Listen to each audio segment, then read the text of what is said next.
Welcome back to Athena's Garden TV. I'm Liz. I'm an Akashic Records reader and remote energy healer. Today, I want to deep dive into the different types of blueprinter souls and share some fascinating historical figures from our recent history. Some are still alive that I've channeled myself in the Akashic Records, all of whom fall into this special category of Lightworkers.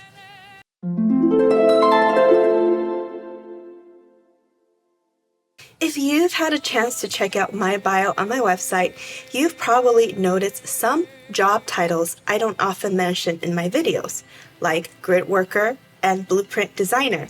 While I make these YouTube videos primarily as an educational tool, and yes, I do have to keep the lights on, so I do have to mention my services so that it will reach and serve the right clients who need them.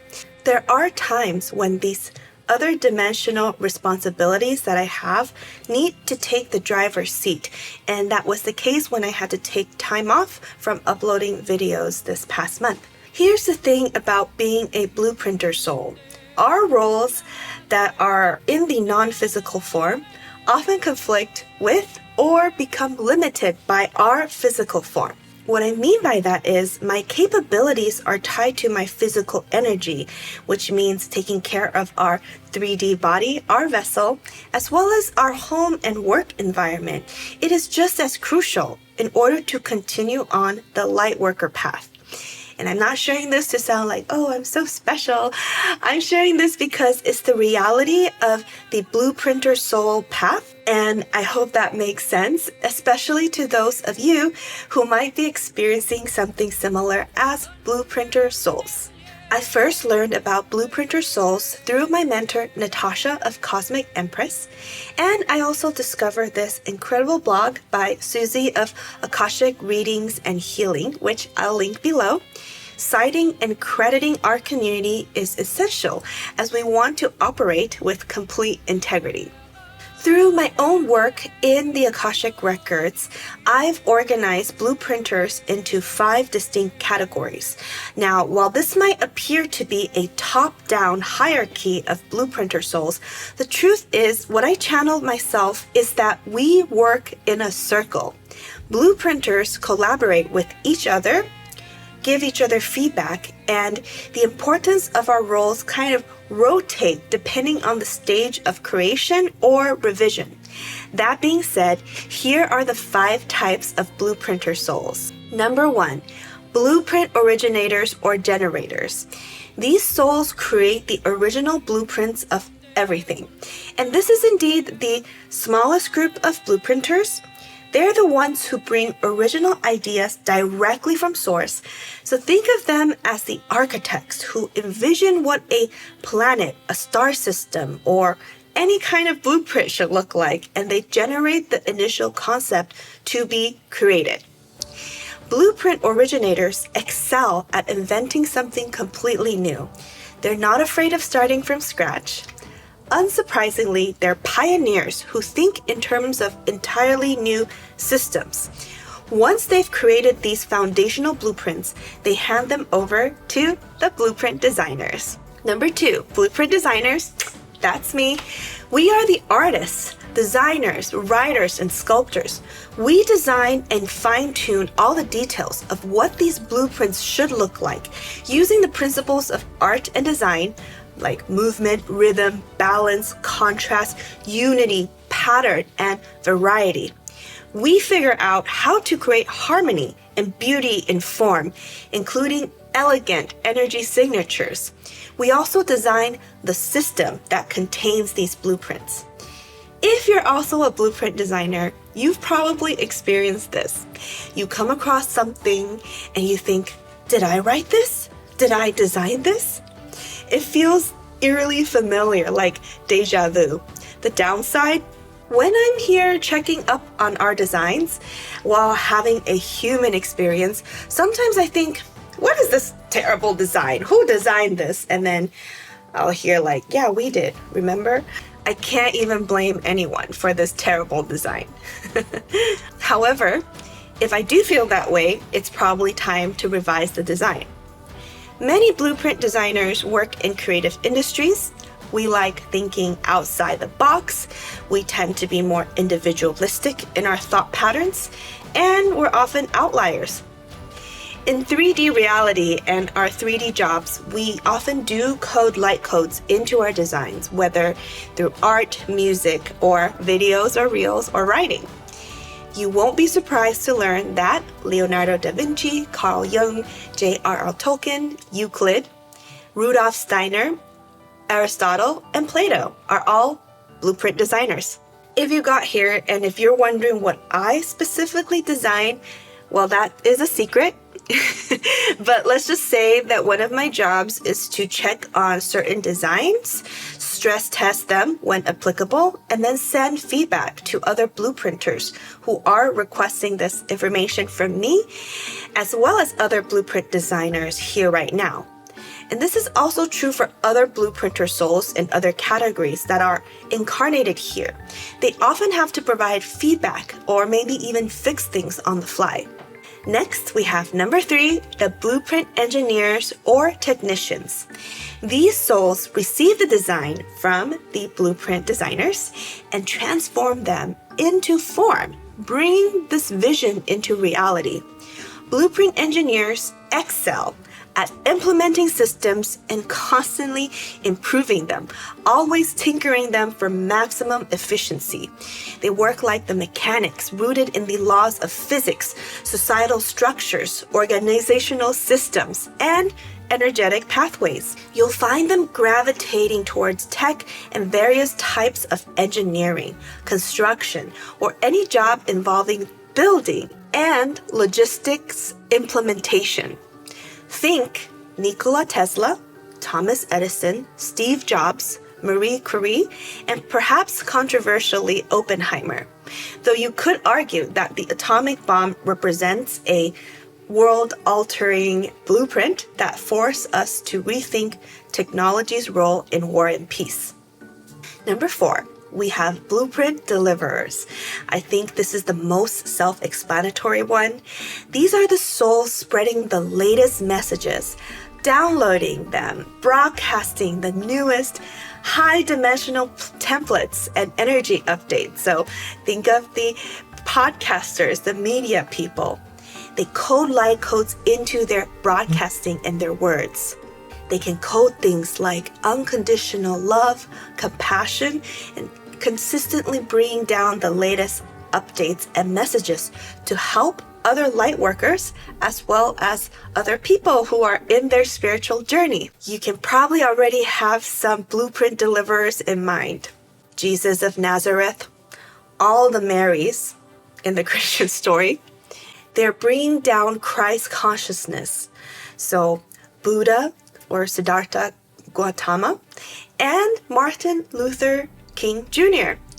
My mentor, Natasha, identified MLK as a blueprint deliverer, and I absolutely agree. When you listen to his speech, I Have a Dream, it just opens up the mass consciousness to civil rights. In that same era, we also had Thich Nhat Hanh in the East, working alongside MLK's energy and broadcasting the same message.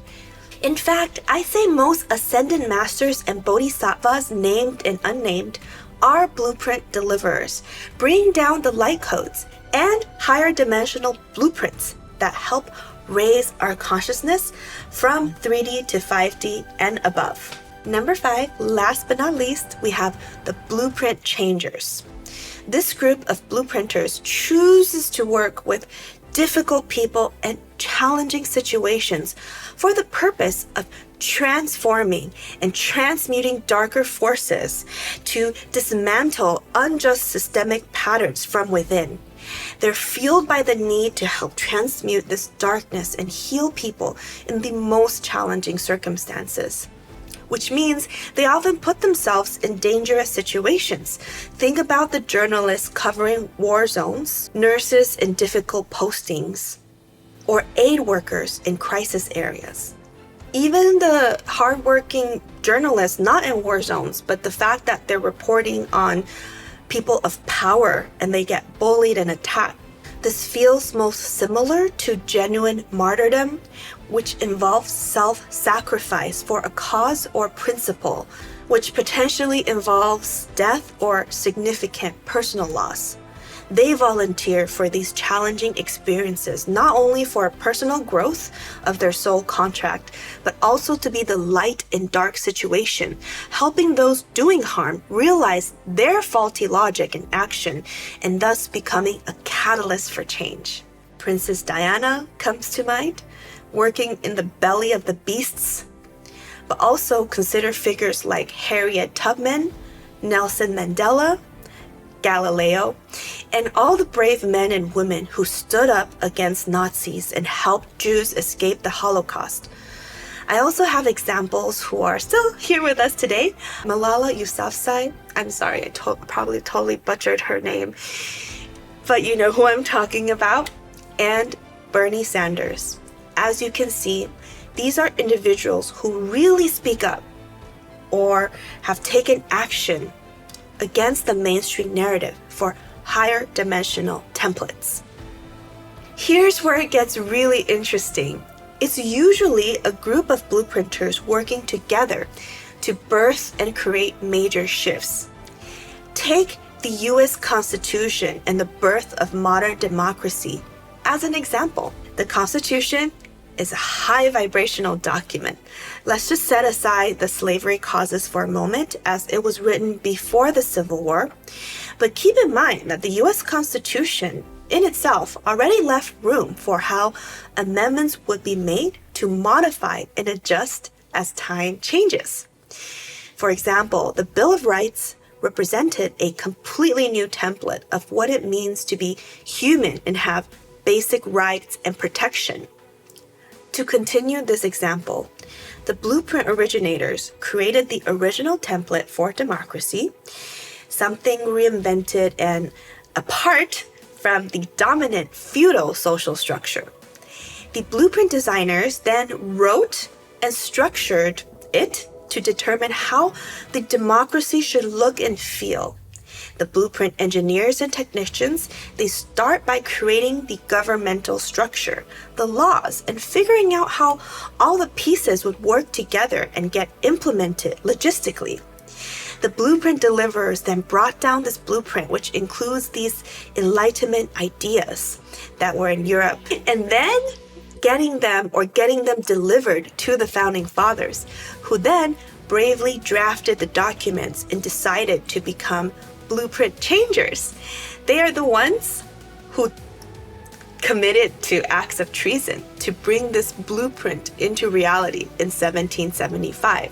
The blueprint changers gathered the troops, led the soldiers into the battlefield for the rebellion against the British Empire to make this blueprint of modern democracy happen. It's a group effort, and it functions like a team in a circular way. Now, this can get confusing because if one soul has multiple roles and facets, especially over different lifetimes, over time space, so you can also decide for yourself whether these labels found in the Akashic Records are helpful to you or not. Case in point, Karl Marx. Karl Marx is super interesting. As you might know, I have a background in sociology. Karl Marx, his higher self, operates as a blueprint originator, and his ideas, his intentions, they are vastly misunderstood in our dimension. During my undergraduate classes, I noticed most people that are outside of my class misquote him, misunderstand him.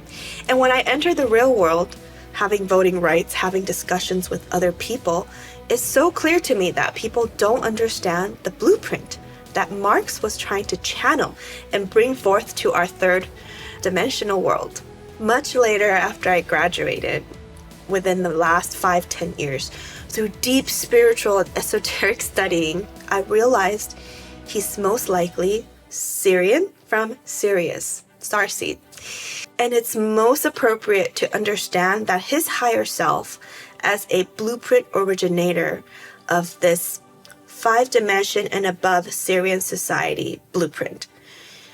If you examine Syrian social structures of egalitarianism, of being in flow working in perfect harmony, finding purpose and creative expression in your life. You'll find many parallels in Marx's version of communism in a Syrian society. This iteration of communism never actually made it to Earth because everyone was busy demonizing him and his work for the authoritarian governments that we saw in Cuba, North Korea, China, and Soviet Union. But truthfully, we've never seen the communism Marx wrote so passionately about. Not yet in this 3D world. Karl Marx worked as both a blueprint designer and blueprint deliverer simultaneously while he was incarnated here on Earth. He was perfecting this iteration of an egalitarian society free from patent laws and the oligarchs hoarding wealth, while not taking care of the people who don't have access to this wealth. Marx worked tirelessly to deliver this blueprint, writing and sharing it with those who might pick it up and build the system correctly. That hasn't happened yet. Only parts of this communism has been implemented in places like Scandinavian countries and Japan, but his full vision has never been realized here on Earth or Gaia. So what do you think of Blueprinter Souls? Have you met another Blueprinter Soul? Do you think you might belong to one of these categories of Lightworkers? Let me know in the comments. Please note, even if you're not a blueprinter, don't feel less than because you don't have this specific job description. For example, I don't have a quote-unquote back to the future or redo soul assignment in my soul contract. I think that's self-explanatory, like coming back to redo something, redo a lifetime. And I don't feel less than for not having it in my chart right now because we all have our own unique soul journey that we've chosen for ourselves. I hope this video was interesting for you as it was for me while writing and creating it. I know I threw around a lot of names, but I hope they served as clear examples to illustrate what blueprinters actually do while demystifying this role and honoring the work. So if you wouldn't mind, let's take a moment to thank all of our fellow Lightworkers and Lightworkers who are Blueprinter Souls who do their best work to create an experience here on Earth that gives each soul the environment, the contrast and challenge they need to survive, thrive, and have the adventure of a lifetime. And that's what we're here for after all, right? Thank you so much for watching. If you enjoy content that examines truth through the unique combination of spirituality, science, and creativity, and if you love esoteric topics involving consciousness and critical thinking, please consider subscribing and joining my community. I'll see you in my next video.